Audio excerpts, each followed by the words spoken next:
pancreáticos. Siempre voy a discrepar en en la terminología del uso de la palabra síndromes entre fisiopatología y semiología. Podríamos hablar de fisiopatología de pancreatitis aguda, pancreatitis crónica, de cáncer de páncreas, y su semiología, que es rica y variable. Pero como síndromes pancreáticos es una discrepancia, como les vuelvo a decir, es la metodología con la cual estamos tratando de formar estudiantes que tengan un panorama un poco más amplio, ¿no? Definitivamente, frente a los retos que se avecinan a futuro, es que ustedes identifiquen oportunamente signos y síntomas, parte del componente de síndromes pancreáticos, porque muchas patologías, tanto la pancreatitis aguda aparece en un componente total de signos y síntomas específicos, ¿no? Que puede tener algunos y no puede tener otros. ¿Está bien? Y hay que ver lo más frecuente siempre. Empecemos. Vamos a hablar de una definición.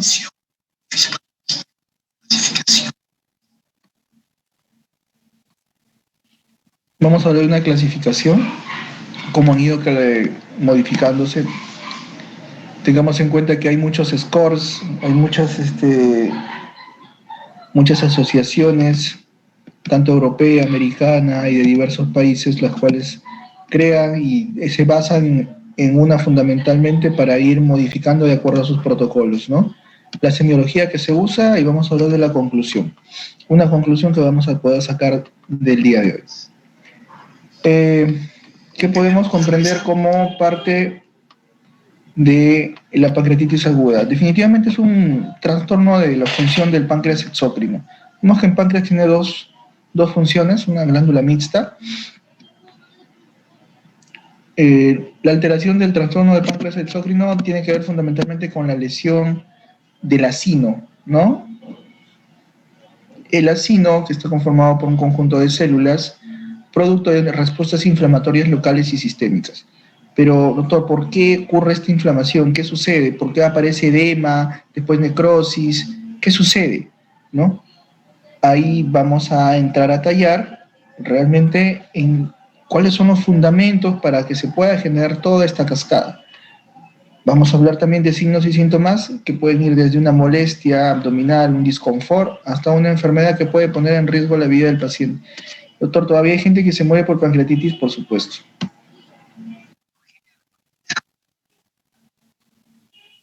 Vamos a entender qué sucede en el acino, ¿correcto? ¿Qué sucede en el acino? Vamos a ver cómo el retículo endoplasmático dentro del acino se encarga de producir simógenos, ¿sí? Y estos simógenos van hacia el aparato de Golgi dentro de la célula acinar, y esto de acá, ¿sí? Va a encargarse de, junto con los lisosomas, de producir ciertas características, ciertas sustancias. Cuando se ve alterado la actividad lisosomal, ¿no? Ya sea por litiasis vesicular, litiasis biliar, que puede generar una obstrucción, por factores exógenos como alcohol, algunas sustancias tipo drogas. En algunos otros pacientes podemos tener origen biliar, origen autoinmune. Ese mecanismo de alteración nos puede llevar a que se activen algunos simógenos dentro del mismo acino. Y esto llevarnos a una inflamación pancreática. ¿Cómo se manifiesta? Se va a manifestar mediante una respuesta inflamatoria sistémica, ¿no? Y esta respuesta inflamatoria sistémica viene por un componente de que puede estar manifestado por fiebre, puede estar manifestado por taquicardia, taquipnea, hipotensión, ¿correcto? Dentro de otras características ya dentro de algunos marcadores laboratoriales. Y si esto progresa, podemos estar en una etapa de necrosis pancreática, la etapa de la autodigestión, ¿sí? Doctor, ¿pero cómo se manifiesta eso? Ah, caramba, primero lo que vamos a identificar, esto se identifica no necesariamente clínicamente, sino mediante imágenes de ayuda, ¿no? Tomografía, resonancia, en la cual la salida de las enzimas pancreáticas a la sangre posteriormente nos pueden llevar a una necrosis de la grasa peripancreática. Pero ¿cómo estamos en la epidemiología de la pancreatitis aguda? La incidencia varía realmente entre 4.5 hasta 79 por cada 100.000 habitantes por año. Esto es muy variable dependiendo de la localización. Hubo un aumento hasta de 10 veces en la década de los 60 a los 80. Un 15 a un 20% llegaron a ser pancreatitis agudas graves en estas temporadas. Pero la forma leve, tengamos en cuenta que tiene una tasa de mortalidad baja. La mortalidad está más asociada hasta un 10% en pacientes con necrosis estéril y 25% cuando hay necrosis infectada. En Perú, la pancreatitis aguda grave representa 1.5 veces más frecuente en varones que en mujeres.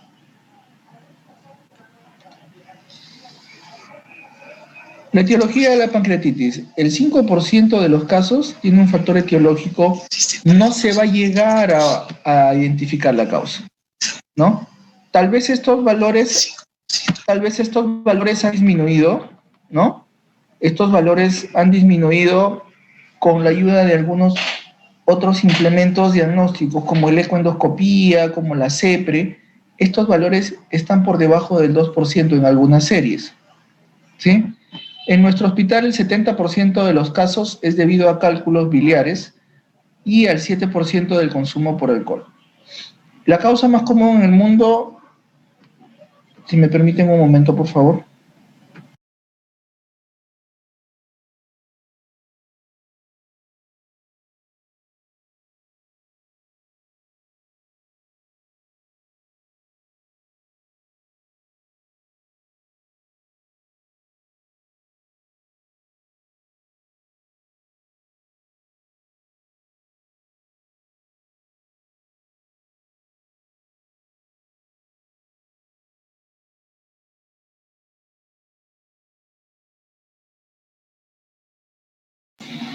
El 5% de los casos, como les mencioné, no llega a tener un diagnóstico definido, una etiología, y ellos lo consideran una pancreatitis idiopática, pero estos valores han ido disminuyendo con el ingreso de algunos elementos de apoyo diagnóstico, la ecoendoscopía, la CEPRE. Sí, en hospitales de Lima, estamos hablando de un hospital de Rebarliati, hasta el 70% debido a litiasis y un 7% un valor nada despreciable por consumo de alcohol. Causa más común de consumo, la causa más común del mundo es el consumo de alcohol en global, ¿sí?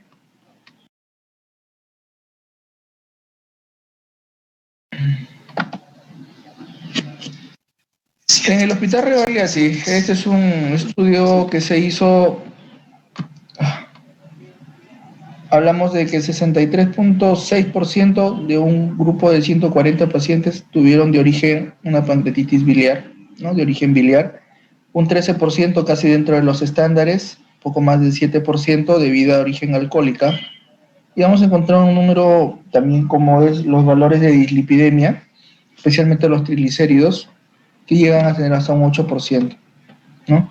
Hay otros procedimientos los cuales no están exentos de riesgos, en este caso la CEPRE, que es un procedimiento endoscópico para canular vía biliar, tiene también su riesgo de pancreatitis post-CEPRE.